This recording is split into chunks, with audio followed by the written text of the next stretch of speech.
ಏ video skip ಮಾಡಬೇಡ, ಪೂರ್ತಿಯಾಗಿ ಮೊದಲು ನೋಡ. ಸೋಷಿಯಲ್ ಮೀಡಿಯಾ ಮುಖಾಂತರ ಸುಳ್ಳು ಸುದ್ದಿಗಳನ್ನು ಹಬ್ಬಿಸ್ತಾರೆ ಕೆಲವೊಂದಿಷ್ಟು ಕಾರ್ಯಕರ್ತರು. ಇನ್ನೊಂದು ಪಕ್ಷದ ಮರ್ಯಾದೆ ಸುಳ್ಳು ಸುದ್ದಿಗಳನ್ನು ಹೇಳಿ ತೆಗೆಯುವಂತದ್ದು ಮಾಡ್ತಿರ್ತಾರೆ. ಪೆಟ್ರೋಲ್ ಸಿಗತ್ತಿಲ್ಲ ಅಂತೇಳಿ ಕರ್ನಾಟಕದೊಳಗೆ ಯಾವ ಹೇಳ್ದವನೇ ಎಂಟೈರ್ ಭಾರತದೊಳಗೆ ಇನ್ನೂ 24-25 ದಿವಸ ಆಗುವಷ್ಟು ಪೆಟ್ರೋಲ್ ಬಾಕಿ ಐತಿ. ಸುಮ್ಮನೆ ಸೋಷಿಯಲ್ ಮೀಡಿಯಾದಾಗ ಯಾವನೊಬ್ಬ ಹುಯಿ ಅಂದ್ರ ಹೋಗಿ ಪೆಟ್ರೋಲ್ ಬಂಕ್ ಮುಂದೆ ನಿಂತು ಬಿಡೋದು ಹುಯಿ ಅಂತೇಳಿ ಗದ್ಲ ಮಾಡ್ಕೊಂಡು ರಾತ್ರಿ ಇಡೀ ಪೂರ್ತಿ ಸಿಗಾಗತ್ತೈತ್ರಲ್ಲ ಪೆಟ್ರೋಲ್.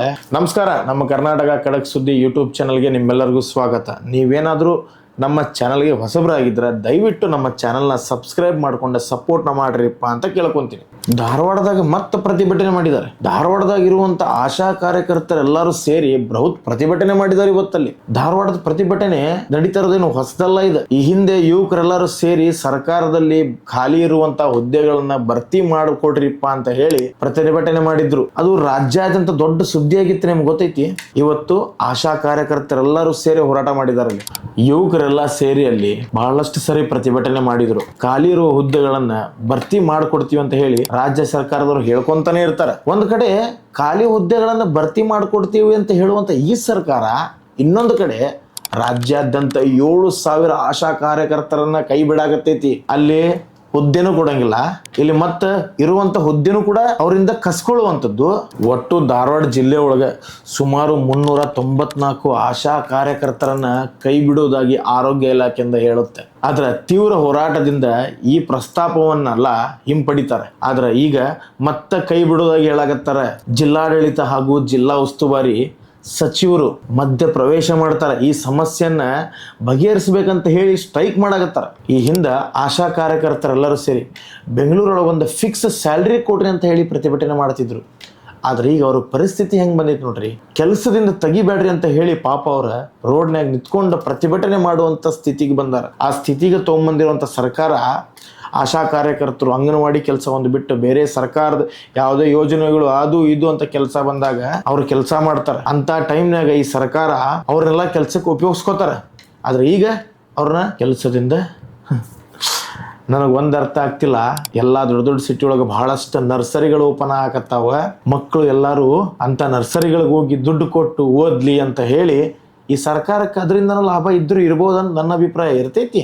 ಇಲ್ಲಾರ್ದ ಇಲ್ಲಿ ಏನು ನೋಡಿದಿಲ್ಲ. ಸೊ ಹಂಗಾಗಿ ಇಂಥ ಒಂದು ಕೆಲಸಕ್ಕೆ ಈ ನಮ್ಮ ಕರ್ನಾಟಕ ರಾಜ್ಯ ಸರ್ಕಾರ ಆ ಕಡೆ ವಿದ್ಯಾಕಾಶಿ ಒಳಗೆ ಸ್ಟೂಡೆಂಟ್ಸ್ಗಳಿಗೂ ಕೇರ್ ಅಂದಿಲ್ಲ. ಈ ಕಡೆ ಆಶಾ ಕಾರ್ಯಕರ್ತರೆಲ್ಲ ಹೆಣ್ಮಕ್ಳು ರೋಡಿಗೆ ಬಂದು ಪ್ರತಿಭಟನೆ ಮಾಡಿದ್ರು. ನೀವು ಜನಗಳ ಅರ್ಥ ಮಾಡ್ಕೋಬೇಕು, ನೀವು ಜನಗಳ ಶಾಣೆ ಆಗಬೇಕು. ಎರಡನೇ ಪಾಯಿಂಟ್, ಯುದ್ಧದ ಮಧ್ಯನೂ ಕೂಡ ನಮ್ಮ ಭಾರತಕ್ಕೆ ಬಂದು ಇಂಧನದ ಹಡಗು.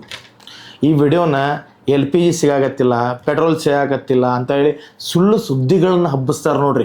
ಇನ್ನೊಂದು ಸರ್ಕಾರ ಅಂದ್ರೆ ಒಳ್ಳೆ ರೀತಿಯಲ್ಲಿ ಕೆಲಸ ಮಾಡ್ತಿರುವಂಥ ಸರ್ಕಾರಕ್ಕೆ ಸುಮ್ಮನೆ ಸುಳ್ಳು ಸುದ್ದಿ ಹಬ್ಬಿಸಿ ಅಪಪ್ರಚಾರ ಮಾಡ್ತಿರ್ತಾರಲ್ಲ, ಜನರಿಗೆ ಪ್ಯಾನಿಕ್ ಮಾಡುವಂಥ ಕೆಲಸವನ್ನ ಮಾಡ್ತಾರಲ್ಲ, ಅಂಥವ್ರಿಗೆ ಶೇರ್ ಮಾಡ್ರಿ.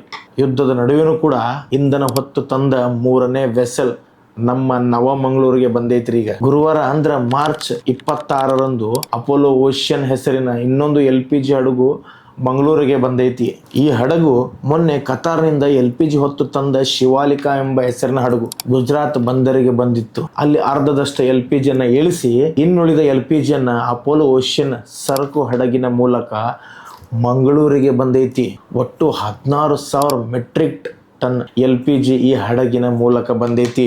ಅಷ್ಟೇ ರೀ, ಶೀಘ್ರದಲ್ಲೇ ಇನ್ನೂ 2 ಕಚ್ಚಾ ತೈಲ ಹೊತ್ತು ಹಡಗುಗಳು ಮಂಗಳೂರಿಗೆ ಬರಾಕತ್ತಾವ. ಖುಷಿ ಪಡ್ರಿ, ಸುಳ್ಳು ಸುದ್ದಿಗಳನ್ನ ಹಬ್ಬಿಸ್ಬೇಡ್ರಿ, ಜನರಿಗೆ ಪ್ಯಾನಿಕ್ ಮಾಡಬೇಡ್ರಿ. ವಿಚಾರ ಮಾಡ್ರಿ, ಈ ಎಷ್ಟೆಲ್ಲಾ ಹಡಗುಗಳು ಇಷ್ಟು ಸೆಕ್ಯೂರ್ ಆಗಿ ಇನ್ನೊಂದು ದೇಶದಿಂದ ಭಾರತ ದೇಶಕ್ಕೆ ಬರಾಕತ್ತಾವ ಇಂಥ ಸಮಯದಾಗೂ ಕೂಡ ಅಂತಂದ್ರೆ ಅದಕ್ಕೆ ನಮ್ಮ ಸರ್ಕಾರ ಮಾಡ್ತಿರುವಂತ ಒಳ್ಳೆ ಕೆಲಸ ಅಂತನ ಅಂದ್ರೆ ತಪ್ಪೇನಿಲ್ಲ. ಖುಷಿ ಪಡ್ಬೇಕು ನಾವು. ನೋಡ್ರಿ, ಈಗಿರುವಂತ ಸರ್ಕಾರಕ್ಕೆ ನಮ್ಮ ಭಾರತ ದೇಶದ ಪ್ರತಿಯೊಬ್ಬ ಪ್ರಜೆಗಳ ಮೇಲೆ ಇರುವಂತ ಗೌರವ, ಅವರ ಕಷ್ಟ ಎಲ್ಲವೂ ಅವ್ರು ಅರ್ಥ ಮಾಡ್ಕೊಂಡಿದ್ದಾರೆ ಅಂತ ನನಗನ್ನಿಸ್ತೈತಿ. ಅಕಸ್ಮಾತ್ ಏನಾದ್ರು ಕಾಂಗ್ರೆಸ್ ಸರ್ಕಾರ ಇದ್ದಿತ್ತಪ್ಪ ಅಂತಂದ್ರೆ ನಾನು ಊಹೆ ಮಾಡ್ತೀನಿ, ಆ ಪೆಟ್ರೋಲು, ಡೀಸೆಲು, LPG ನಮ್ಮ ಭಾರತ ದೇಶಕ್ಕೆ ಬರ್ತಿತ್ತೋ ಇಲ್ಲೋ ಗೊತ್ತಿಲ್ಲ. ಇವತ್ತು ಭಾರತ ದೇಶ ಇಷ್ಟು ಬಲಿಷ್ಠ ರಾಷ್ಟ್ರಪ್ಪ ಅಂತಂದ್ರೆ ನೀವು ತಿಳ್ಕೊಂಡಿರ್ಬೋದು ಬಹಳ ವಿಚಾರವಾಗಿ. ಶತ್ರು ರಾಷ್ಟ್ರವೂ ಕೂಡ ನಮ್ಮನ್ನು ನೋಡಿದ್ರೆ ಹೆದರ್ತಾರೆ. ಅಕಸ್ಮಾತ್ ಏನಾದರೂ ಕಾಂಗ್ರೆಸ್ ಸರ್ಕಾರನೇ ಇರ್ತಿತ್ತಪ್ಪ ಅಂತಂದ್ರೆ ನಾವು ಪೆಟ್ರೋಲ್ಗೆ, ಡೀಸೆಲ್ಗೆ, LPG ಗ್ಯಾಸ್ಗೆ ಒದ್ದಾಡ್ತಿದ್ವಿ. ಅವರು ಲಾಸ್ಟ್ ಅವಕಾಶ ಕಳ್ಕೊಳ್ಳುವಾಗನ 1,300-1,200 ರೂಪಾಯಿ LPG ರೇಟ್. ಕಾಂಗ್ರೆಸ್ ಸರ್ಕಾರ ಇರುವಂತ ರಾಜ್ಯದೊಳಗೆ ಇವತ್ತು ಪೆಟ್ರೋಲ್ ರೇಟ್ ಜಾಸ್ತಿ ಐತಿ. BJP ಇರುವಂತ ಜಾಗದೊಳಗೆ 93 ರೂಪಾಯಿ, 92 ರೂಪಾಯಿ ₹94 ಲಾಸ್ಟ್. ಇಲ್ಲಿ ನಾನೇನ್ ಹೇಳಕತ್ತೀನಪ್ಪ ಅಂತಂದ್ರ ಪೆಟ್ರೋಲ್ ಸಿಗಲ್ಲ ಅಂತ ಹೇಳಿ ನಿಮ್ಮ ಇರುವಂತ ಎಲ್ಲಾ ಕೆಲಸಗಳನ್ನ ಬಿಟ್ಟು ಪೆಟ್ರೋಲ್ ಬಂಕ್ ಮುಂದೋಗಿ ನಿಂತ್ಕೊಂಡು ಗದ್ಲ ಮಾಡುವಂಥದ್ದು, ಜಗಳ ಮಾಡುವಂಥದ್ದು ಮಾಡಕ್ ಹೋಗ್ಬೇಡ್ರಿ. ಅದ ಮತ್ತೆ ನ್ಯೂಸ್ ಸಿಕ್ಕರೆ ಸಾಕಿರೋ ಮತ್ತೆ LPGಗೋಸ್ಕರ ಮೋದಿಯವ್ರು ಹಂಗ್ ಮಾಡಿದ್ರು, ಸಿಕ್ಕಿಲ್ಲ, ಪೆಟ್ರೋಲ್ ಸಿಕ್ಕಿಲ್ಲ, ಅದು ಇದು ಅಂತ ಹೇಳಿ ಜನಗಳು ಜಗಳ ಆಡ್ತಿರೋದನ್ನು ನಾನು ನೋಡಕತ್ತೀನಿ ಈಗ ಸೋಷಿಯಲ್ ಮೀಡಿಯಾದಾಗ. ದಯವಿಟ್ಟು ಸ್ವಲ್ಪ ಶಾಣೆ ಆಗ್ರಿ ಅಂತ ಕೇಳ್ಕೊಂತೀನಿ. RCB ಮತ್ತು MLA ಇದು 3ನೇ ಪಾಯಿಂಟ್. ಇನ್ನೇನು IPL ಶುರು ಆತ, ನೀವೆಲ್ಲರೂ RCB CSK ಅಂತೇಳಿ ಬ್ಯುಸಿ ಆಗಿಬಿಡ್ತೀರಿ. ಸ್ವಲ್ಪ ನ್ಯೂಸ್ಗಳ ಕಡೆನೂ ನಮ್ಮ ಕರ್ನಾಟಕದಲ್ಲಿ ಏನು ಸಮಸ್ಯೆಗಳು ನಡೆಯಕತ್ತೋ ಅದ್ರ ಕಡೆನೂ ಸ್ವಲ್ಪ ಗಮನ ಇರಲಿ ಅಂತ ಹೇಳಿ ನಿಮ್ಗೋಸ್ಕರ ಇವತ್ತು ನಮ್ಮ ಕರ್ನಾಟಕದಲ್ಲಿ ವಿಜಯಾನಂದ ಕಾಶ್ಯಪ್ಪನವ್ರ ಸಾಹೇಬ್ರು RCB ಟಿಕೆಟ್ ಕೊಡಿಸ್ರಿ ಅಂತ ಹೇಳಿ ಕೇಳಾರ. ವಿಧಾನಸೌಧದ ಸಭೆ ಏರ್ಪಡಿಸಿದ ಟೈಮ್ನಾಗ ಜನರ ಕಷ್ಟಗಳನ್ನ ರಾಜ್ಯದ ಅಭಿವೃದ್ಧಿಗಾಗಿ ಚರ್ಚೆ ಮಾಡ್ರಿ ಅಂತ ಹೇಳಿ ವಿಧಾನಸೌಧದ ಕಟ್ಟಿಸಿದ್ರೆ, ವಿಧಾನಸೌಧದಾಗ ಸಭೆ ಏರ್ಪಡಿಸಿದ ಟೈಮ್ನಾಗ ನಮ್ಮ MLAಗಳು RCBಗೆ ಟಿಕೆಟ್ ಕೊಡ್ರಿ ಅಂತ ಹೇಳಿ ಕೇಳಾಕತ್ತಾರ. ಅದ್ರ ಬಗ್ಗೆ ಚರ್ಚೆ ಮಾಡಾಕತ್ತಾರ.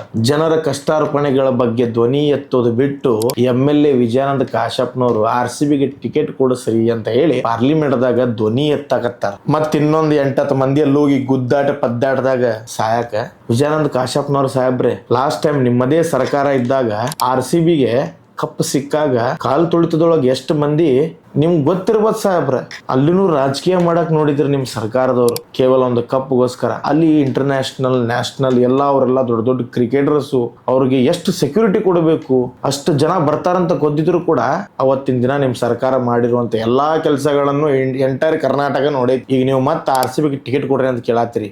ಅದು ಸಭೆಯೊಳಗೆ ಏರ್ಪಡಿಸಿದ ಟೈಮ್ನಾಗ ನಿಜವಾಗ್ಲೂ ನಿಮ್ಗೆಲ್ಲಾ ವೋಟ್ ಮಾಡಿರುವಂತ ವ್ಯಕ್ತಿಗಳಿಗೆ ಈ ವಿಡಿಯೋ ತಲುಪಬೇಕು ಅಂತ ನಾನು ರಿಕ್ವೆಸ್ಟ್ ಮಾಡ್ಕೊ. ಈ ಹಿಂದ RCB IPL ಕಪ್ ಗೆದ್ದಾಗ ನಮ್ಮ ರಾಜ್ಯದ MLAಗಳು ತಾವ RCB ಟೀಮ್ನ ಗೆದ್ದಿಸ್ಬಿಟ್ಟಾರೇನೋ ಅಂತ ಹೇಳಿ ವಿಧಾನಸೌಧದ ಮುಂದವ್ರನ್ನೆಲ್ಲ ಕರೆಸಿ ಬಬ್ಬ MLA ತಮ್ಮ ಮಕ್ಕಳು, ಮೊಮ್ಮಕ್ಕಳು, ಮರಿ ಮೊಮ್ಮಕ್ಕಳನ್ನೆಲ್ಲ ಕ್ರಿಕೆಟರ್ ಬಾಜುಕ್ ನಿಂದಿರ್ಸಿ ಫೋಟೋ ಏನ, ವಿಡಿಯೋ ಏನ. ಆದ್ರ ಆ ವ್ಯವಸ್ಥೆಯೊಳಗ ಜನಸಾಮಾನ್ಯರು, ಯುವ ಪೀಳಿಗೆ, ನಮ್ಮ ಕರ್ನಾಟಕದ ಭವಿಷ್ಯದ ಮಕ್ಕಳು ಕಾರಣ ಯಾರು ಇದಕ್ಕೆ? ಅಷ್ಟು ಜನ ಬರ್ತಾರಂತ ಗೊತ್ತಾ? ಆದ್ರೂ ಈ ಸರ್ಕಾರದ ನಿರ್ಲಕ್ಷ್ಯತನದಿಂದ 11 ಜನ ಅವ್ರ ತಂದೆ, ತಾಯಿ, ಮಕ್ಕಳು, ಅವ್ರ ರಿಲೇಟಿವ್ಸ್ ಎಷ್ಟು ಕಷ್ಟವನ್ನ ಅನುಭವಿಸಿರ್ತಾರೆ ಇವ್ರಿಗೆ ಗೊತ್ತ. ಇವ್ರೇನಪ್ಪ ಪರಿಹಾರ ದುಡ್ಡು ಕೊಟ್ಬಿಡ್ತಾರೆ. ಎಲ್ಲಿಂದ ಕೊಡ್ತಾರೆ? ಇವ್ರ ಮನಿ ಆಸ್ತಿಯಿಂದ ಕೊಡ್ತಾರೆ ಇವ್ರು, ಮತ್ತು ನಮ್ದು ಟ್ಯಾಕ್ಸ್ ದುಡ್ಡಿಂದನ ಕೊಡ್ತಾರೆ. ಅದು ದುಡ್ಡು ಬೇಡ, ಹೋಗಿರುವಂತ ಜೀವ ಬರುದಿಲ್ಲ. ಅದ ನಿಮ್ಮ ಮನಿ ಮಕ್ಕಳಿಗೆ ಆಗ್ತಂದ್ರ ಈಗ ಜನರ ಕಷ್ಟ ಹಾಗೂ ಅಭಿವೃದ್ಧಿಯ ಬಗ್ಗೆ ವಿಚಾರಣೆ ಇಲ್ಲದ ಈ ರಾಜ್ಯ ಸರ್ಕಾರ ಪಾರ್ಲಿಮೆಂಟ್ನಾಗ ಕುತ್ಕೊಂಡು IPL cricket match RCB ticket ಕೊಡಿಸ್ರಿ ಅಂತ ಹೇಳಿ ಮನವಿ ಮಾಡಕತ್ತಾರ. ಅದರಲ್ಲೂ ಸಾಮಾನ್ಯ ಟಿಕೆಟ್ ಬೇಡಂತೆ, ಅವರಿಗೆ AVIP ಟಿಕೆಟ್ ಬೇಕಂತ. ರಾಜ್ಯಾದ್ಯಂತ ಅನಿರೀಕ್ಷಿತ ಮಳೆಯಿಂದ ಎಷ್ಟೋ ಕಡೆ ರೈತರಿಗೆ ಪ್ರಾಬ್ಲಮ್ ಆಕತೈತಿ. ಅದ್ರ ಬಗ್ಗೆ ಒಟ್ಟ ತಲೆ ಕೆಡಿಸ್ಕೊಳಂಗಿಲ್ಲ ನಮ್ಮ ಈ ರಾಜ್ಯ ಸರ್ಕಾರ. ಎಷ್ಟೋ ಬೀದಿ ವ್ಯಾಪಾರಸ್ಥರಿಗೆ, ಎಷ್ಟೋ ಬಸ್ನಾಗ ಕುಂದ್ರುವಂತ ಮಹಿಳೆಯರಿಗೆ ಫ್ರೀ ಕೊಟ್ಟು ರಾಜ್ಯದೊಳಗ ಎಷ್ಟೋ ಕಡೆ ಎಷ್ಟೊಂಡ ಸಮಸ್ಯೆಗಳದಾವ್. ಅದ್ರ ಬಗ್ಗೆ ಯೋಚನೆ ಇಲ್ಲ ಈ ಸರ್ಕಾರಕ್ಕೆ. ಎಷ್ಟೋ ಗೌರ್ಮೆಂಟ್ ಹಾಸ್ಪಿಟಲ್ಗಳ್ರಿ ನಾನ್ ನೋಡಿನಿ, ಖುದ್ದಾಗಿ ಪ್ರೈವೇಟ್ ಏಜೆನ್ಸಿಗೆ ಹೋಗಿದಾವ್. ಕ್ರಿಕೆಟ್ ನೋಡಕ್ ಟಿಕೆಟ್ ಕೊಡ್ರಿ ಅಂತ ಹೇಳಿ ಪಾರ್ಲಿಮೆಂಟ್ದಾಗ ಕುತ್ಕೊಂಡು ಇವರು MLAಗಳು ಕೇಳ್ತಾರಪ್ಪ ಅಂತಂದ್ರ ನಮ್ಮ ರಾಜ್ಯದೊಳಗೆ ಇವ್ರು ಎಂತ ಪರಿಸ್ಥಿತಿಗೆ ಬಂದಾರ, ನಮ್ಮನ್ನು ತಗೊಂಬರಾಗತ್ತಾರ ರೋಡಿಗೆ ಅಂತ ನಾವು ಅರ್ಥ ಮಾಡ್ಕೋಬೇಕು. ಇದರಿಂದನ ಅರ್ಥ ಮಾಡ್ಕೊಳ್ಳೋದು ಏನಪ್ಪಾ ಅಂತಂದ್ರ ರಾಜ್ಯದಲ್ಲಿ ಜನರು ಕಷ್ಟಗಳ ಬಗ್ಗೆ MLAಗಳು ಎಷ್ಟು ಆಸಕ್ತಿ ತೋರಿಸ್ತಾರ, ಕಾಳಜಿ ಹಾಗೂ ಸರಿಪಡಿಸುವಂತ ಮನೋಭಾವ ಕೂಡ ಇವರಲ್ಲಿಲ್ಲ. ನಮ್ಮ ಜನಗಳು ಅರ್ಥ ಮಾಡ್ಕೋಬೇಕ, ಶಾಣೆ ಆಗ್ಬೇಕು. 4ನೇ ಪಾಯಿಂಟ್, ಕೋವಿಡ್ ಲಾಕ್ಡೌನ್ ಮತ್ತೆ ಬರುತ್ತಾ? ಮೋದಿಜಿಯವರು ಹೇಳಿದ್ದು ಲಾಕ್ಡೌನ್ ಸಮಯದೊಳಗ ಆದಂತ ವ್ಯವಸ್ಥೆಯಂತೆ ಮರಳಿಸಬಹುದು. ಅನಾವಶ್ಯಕವಾಗಿ ಖರ್ಚು ವೆಚ್ಚಗಳನ್ನ ಮಾಡದೆ ಮುಂಬರುವ ಸಂದರ್ಭದೊಳಗ ನಾವೆಲ್ಲರೂ ಸದೃಢರಾಗೋಣ ಅಂತ ಹೇಳ್ಯಾರ. ಕೋವಿಡ್ ಮತ್ತೆ ಬರ್ತೈತಿ ಅಂತ ಹೇಳಿಲ್ಲ. ಇದನ್ನ ಕೆಲವೊಂದಿಷ್ಟು ಕಿಡಿಗೇಡಿಗಳು ಸುಳ್ಳು ಸುದ್ದಿಗಳನ್ನ ಹಬ್ಬಿಸುವಂತದ್ದು, ಇವಾಗ ಡೆವಲಪ್ ಆಗ್ತಿರುವಂತ ಎಲ್ಲಾ ಯುವಕರಿಗೆ ಸುಳ್ಳು ಸುದ್ದಿಗಳನ್ನ ಹಬ್ಬಿಸುವಂತ ಕೆಲಸವನ್ನ ಮಾಡ್ತಾರೆ ಕೆಲವೊಂದಿಷ್ಟು ಜನ.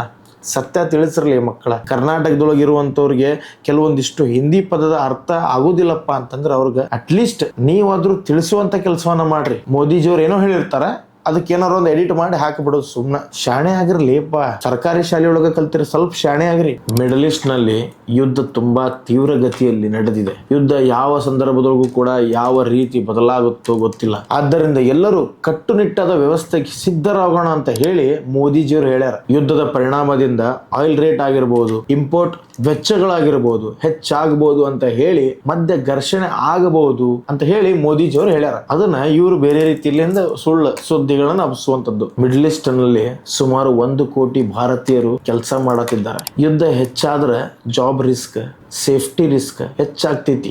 ಆರ್ಥಿಕವಾಗಿ ಬಡವರು ಮತ್ತು ಮಿಡಲ್ ಕ್ಲಾಸ್ ಜನರಿಗೆ ಹೊಡೆತ ಬೀಳುವ ಸಾಧ್ಯತೆ ಹೆಚ್ಚೈತಿ ಅಂತ ಹೇಳಿ ಯಾವುದೇ ರೀತಿ ತುರ್ತು ಸಂದರ್ಭದೊಳಗ ಸಿದ್ಧರಾಗಿರಿ ಮತ್ತು ಕೋವಿಡ್ ರೀತಿಯ ಶಿಸ್ತು ಜೀವನಕ್ಕೆ ತಯಾರಿರಿ ಅಂತ ಹೇಳಿದ್ದಾರೆ ಅವರು. ಅದನ್ನು ಹೊರತುಪಡಿಸಿ ಜನರಿಗೆ ಸಂಕಷ್ಟದಲ್ಲಿ ನೂಗ್ಸೋದಕ್ಕ ಅಥವಾ ಜನರಿಗೆ ಭಯಭೀತಿ ಹುಟ್ಟಿಸೋದಕ್ಕ, ಪ್ಯಾನಿಕ್ ಮಾಡೋದಕ್ಕ ಮಾಡಿಲ್ಲ.